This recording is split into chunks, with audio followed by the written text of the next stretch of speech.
Here is my next attempt at an inoffensive video to counter the one that I was most proud of on censorship, which ironically ended up being censored. In any case, this one is on dog ownership, choosing, training, and enjoying your doggy. I first want to make a pitch for the pound, or I'll say petfinders.com, because they aggregate hundreds or if not thousands of rescues, pounds, humane societies. And it's searchable by age, breed, sex. So I recommend that. And here are the reasons why that's better than a purebred. Number one, hybrid vigor. They tend to be healthier and not inbred. Two, you're saving a life when there's a dog in the pound, or more likely to be saving a life. And the cost difference is enormous. I paid $29 for my sweet little Einstein. I should call him if he's around. Einstein, come here, sweetheart, are you around? No, I guess he's downstairs. Oh well, I have a cute little doggy. Anyway, versus $1,000, $2,000, sometimes $3,000 for a dog. That ends up being less desirable in many ways for the reasons I pointed out. In terms of choosing, one of the biggest mistakes I think people make is sometimes people choose a dog because they want security. The actual incremental increase in security, between a cute little dog that barks, and most dogs bark, and a more aggressive breed like a pit bull mix, German Shepherd, is really pretty small. And in fact, 82% of all the dog maulings of people were committed by one breed, that is pit bulls. So I would urge you to not go for an aggressive breed. You'll derive so many benefits. Not only is that dog more likely to be loving to you, to family member, not be intimidating to people as you're walking down the street, less likely for the dog to be aggressive to other dogs for no reason. It's just really, err on the side of a sweet dog, a compliant dog. And that takes us to how do you go and select one.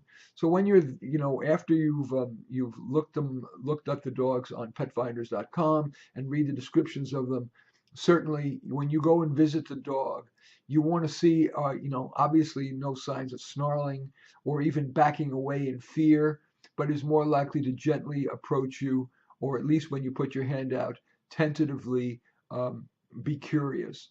And I think that's perhaps the most important thing. Secondly, let's about the pros and cons of puppy versus young adult versus older adult. Advantage of puppies, of course, is because there's nothing cuter. You get to train it as you see fit, and it's really not that difficult when you're training it first of course to be perfectly potty trained, which really is a 1 to 2 week process of simply being very vigilant to that dog for that 1 to 2 weeks. Otherwise, you'll have a lifetime of pee and poop. Every time you see the dog either waking up or or sniffing around, take him or her not to some pity pad in your house, but outside to the place where you'd like him to pee. And then you need to be patient. At the moment when that dog then pees or poops, even if it takes 10 or 15 minutes, you praise the dog profusely that moment, because the dog will only recognize that as a reinforcement if it was for the act that was just done. Praise, oh, good Einstein, what a good Einstein, love the Einstein, and you pet the dog or whatever, maybe give him a little treat. Trader Joe's has these wonderful low-calorie treats called Charlies, which I think are perfect for training. And in terms of the other two issues of training, which is sit and stay and come. Sitting is a natural dog response. Very often they'll do it simply at random. If you want him to sit, as soon as he does it, you say the word sit, and then pet him profusely, hug, oh, good Einstein, you're the best Einstein. And eventually that becomes that's the easiest thing to train. In terms of come, you buy a long leash, maybe 10, 20 feet long, and put the dog on the leash, and then you have those Charlie treats or other kind of simple, dog treats, and you say the word come in a firm but not mean voice at all. Come Einstein, or just come. And of course, the first few times he won't, but when he does, even if he comes part of the way, you start the leash not 20 feet out, but let's say 3 feet out, When he takes even a step towards you, you give him one of those low calorie treats because you've been giving a lot of treats. That's why I want you to use the Charlies because they're so low calorie. A fat dog is a fast way to, like with humans, to die young. We want to keep your doggy skinny. There's very few things that are as painful in life as putting your dog down or seeing your dog die. I want your dog to live a long time. By the way, of course, small dogs live a lot longer. Dogs that are, for example, under 20 pounds can average 15, 16, 17 years. Dogs that are, say, over 50 pounds can live 10 years, 9 years, 11 years typically. So you really do get a lot of longevity benefit if you get a small dog and you keep him or her skinny.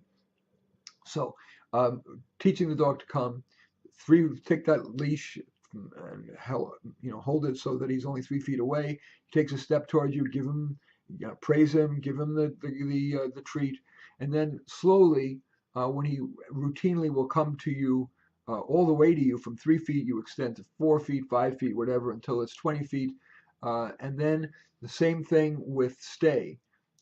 When you start with him 3 feet away, and you tell him to stay, just say stay, and then you turn away, maybe even walk away a step.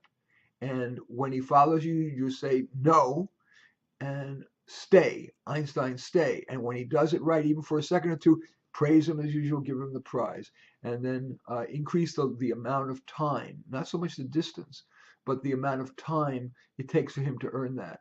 So in the beginning, it could be 3 seconds, could be 6 seconds, then 10 seconds, then even 20 seconds. I think more than 30 ends up being more for the owner to get a sense of unnecessary control. That is the world's shortest course in dog training, but I think it's really worth it. Now, a comment about where the dog sleeps. This, of course, is personal choice, but I have gotten great pleasure, and my wife as well, of having our doggy Einstein, all of our dogs, I've had dogs my whole life, sleep in the bed with us. Now, I don't want him in between us, so our rule is he's got to sleep at the foot of our bed. So he sleeps at our feet. And in the winter, when it's cold, he nuzzles up against our feet and ends up being a foot warmer. It's very sweet. And then we keep the bedroom door closed. They tend to not shit where they sleep. So we keep the bedroom door closed. And he's learned to, when he wants to go out in the morning, later when he's fully trained, he comes and licks my face. I open the door and I escort him to the backyard. He likes to be escorted where he can pee and poop. We have a doggy door. Again, with the training, I guess I want to reinforce a little more about the potty training thing. Really, you have to be very vigilant that first week or two. You'll get the sense of when he or she is probably most likely to go. Of course, there'll be an occasional accident in the very beginning. And if you catch him, you do use a very firm no, and you carry him out or her out to the place where you'd like him to pee when there's an accident. No hitting, never hitting. There's never a need to hit a dog. But certainly you can use your voice as control. One more training tip, which is in terms of walking the dog on the leash. Basically what you want to do is, and I don't mind, I use not a choke chain, but a standard chain and a standard collar. And when the dog pulls, which is a natural instinct, no, you have every right to have him pee or poop or stop where you want. You give him a gentle tug that's not going to hurt him just a bit, not too much, and say no. And that will be true when he wants to say, be friendly with some dog down the street and you're not ready, you're too busy, you don't want him to stop. Say no and a brief tug. And eventually, or if he lags behind, brief tug. And when he walks well, of course, you praise him. Good Einstein. Good Einstein. When he's walking along your side and he's not pulling, lots of good Einstein, maybe stopping to pet him, whatever. That's, I think, in my judgment, if you follow that persistently, that's all you really need to be a good dog owner in terms of training. And I think I always believe that less is more. I think that's all I really need to say about, or I want to say in this world's shortest course in dog ownership. And I guess the only other thing is, really, a dog is I'm I work long hours, and people are shocked that I am a dog lover. They think that it's too time consuming. It is clearly a net plus. It is a pain. It's like having a baby who doesn't grow up. But the affection, the stress reduction, the enforced exercise, I go on a hike with him, one big hike every day and 3 short ones, is very rewarding. And he's the receptionist in my career counselor. He greets every client with enthusiasm and a kiss very often. Um, a loving, sweet dog is of enormous in value to one's life, whether you're a child, whether you have a child, or you're an older person and looking for a companion. I've asked many dog owners this. I say, how many of you do you trust dogs more or people? And everybody smiles and says dogs.